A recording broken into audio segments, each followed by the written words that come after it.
আবারও চলে আসলাম আরও একটা নতুন গল্প নিয়ে। বৃন্দাবন ঘোরার পরে লাস্ট দিন আমাদের ছিল আগ্রা যাওয়ার, একটু কিছু জায়গা ঘুরে দেখব। তো সকাল সকাল নিজেই একা বেরিয়ে পড়েছিলাম হোটেলের রুম থেকে। একটু প্রেম মন্দিরটা লাস্ট একবারের মতো দর্শন করব দিনের আলোতে, আর আমার রাধা মাধবের দর্শন করে তারপর টাটা বাই বাই করবো বৃন্দাবনকে। তাই জন্য বেরিয়ে পড়লাম।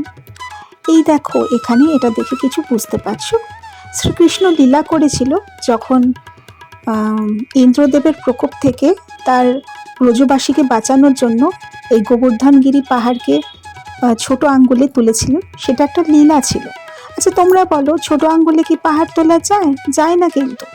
কিন্তু শ্রীকৃষ্ণের এই লীলার মাধ্যমে বোঝানো হয় যে ভগবান সরলতা, নির্মলতা, কোমলতা, পবিত্রতা পছন্দ করে। শ্রীকৃষ্ণ তার আঙ্গুলকে জিজ্ঞেস করেছিল যে বলো কোন আঙ্গুলের মাধ্যমে পাহাড়টা তোলা যায়। তো প্রথমে যে আঙ্গুল, তর্জনী আঙ্গুল, সে বলল আমার মাধ্যমে তোলো, সব ক্ষেত্রে আমারই ব্যবহার করা হয়। মধ্যমাও বলল যে আমি সব থেকে উঁচু, লম্বা, আমার জোরও বেশি, তুমি আমার মাধ্যমে তোলো।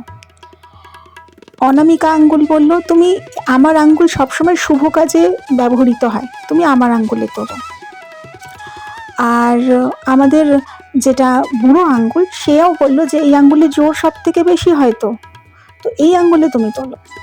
তখন শ্রীকৃষ্ণ বললেন ছোট আঙ্গুলের দিকে তাকিয়ে যে তুমি কিছু বলছো না।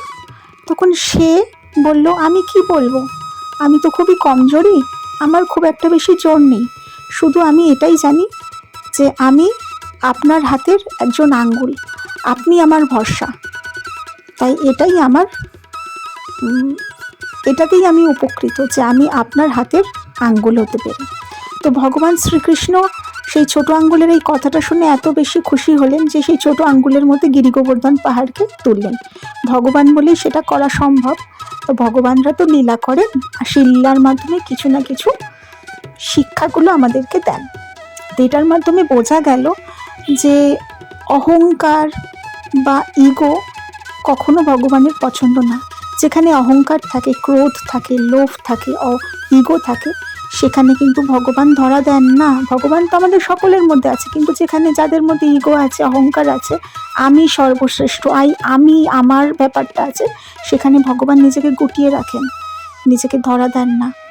ভগবান সরলতা পছন্দ করে, নির্মলতা পছন্দ করে, যে ডাউন টু আর্থ হতে চান, যে সবসময় নিজেকে ঝুঁকতে জানে, সেই কাইন্ডনেস থাকে যার মধ্যে, যার হৃদয়ে সকলের প্রতি প্রেম ভালোবাসা আছে, সেটাই ভগবান পছন্দ করেন।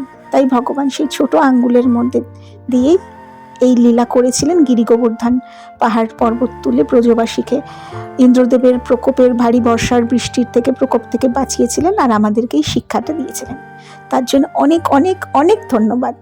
হরে কৃষ্ণ, রাধে রাধে।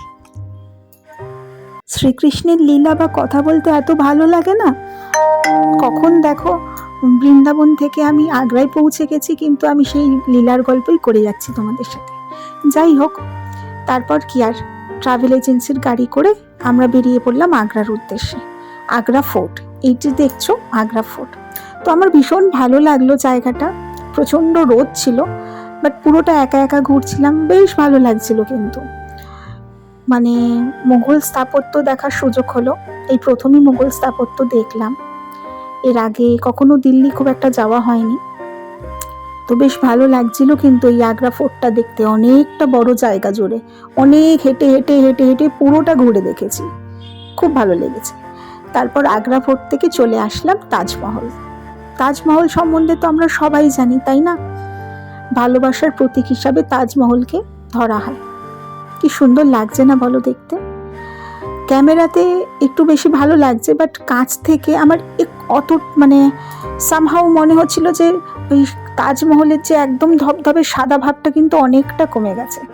এত বেশি পলিউশন না, গাড়ি ঘোড়ার ধোঁয়া, সেই জন্য না ওই তাজমহলের ওই সাদা ভাবটা একটু কমে গেছে, বাট তবুও বেশ ভালো লাগছিল মোগল স্থাপত্য।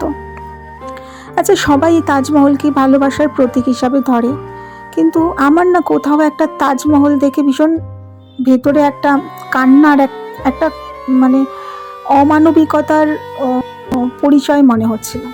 আচ্ছা, ভালোবাসা কি এইরকম যে আমি কিছু আমার ভালোবাসার মানুষকে গিফট করব কারোর মাধ্যমে, এবং যাদের মাধ্যমে জিনিসটা আমি তাকে বানিয়ে দেব তার হাত আঙ্গুল সব কেটে ফেলবো যাতে সে ওই সুন্দর জিনিসটা আরো কাউকে না বানিয়ে দিতে পারে?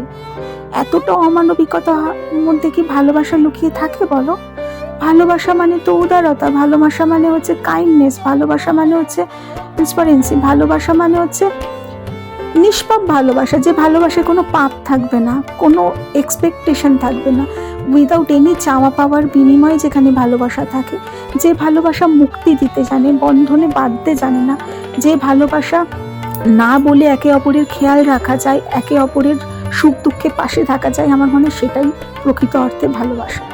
যেখানে ভালোবাসা থাকে সেখানে আবেগ থাকতে পারে, কিন্তু এইরকম অমানবিকতা মনে হয় না থাকে। যে তাজমহলটা করার পরে যাদের হাত বা আঙ্গুল কেটে দেওয়া হয়েছিল তাদের কথা ভাবো তো, ভাবলে না চোখে জল আসে। সেটাই ভাবছিলাম যখন ছুঁয়ে ছুঁয়ে দেখছিলাম, বড় কষ্ট হচ্ছিল, বাট তাদের প্রতি খুব একটা মানে সেলিউট আসছিল যে এত সুন্দর একটা জিনিস কত হাজার হাজার বছর আগে যেখানে কিছু বেরোয়নি, তা কত সুন্দর একটা জিনিস তারা হাত দিয়ে বানিয়েছে, আজ আমরা সেটা দেখতে পারলাম। যাই হোক, খুব ভালো ঘোরা হলো। আচ্ছা, একটা মানুষ জীবনে সফল কখন বলতে পারে বলতে পারো? সফলতার পরিভাষা কি?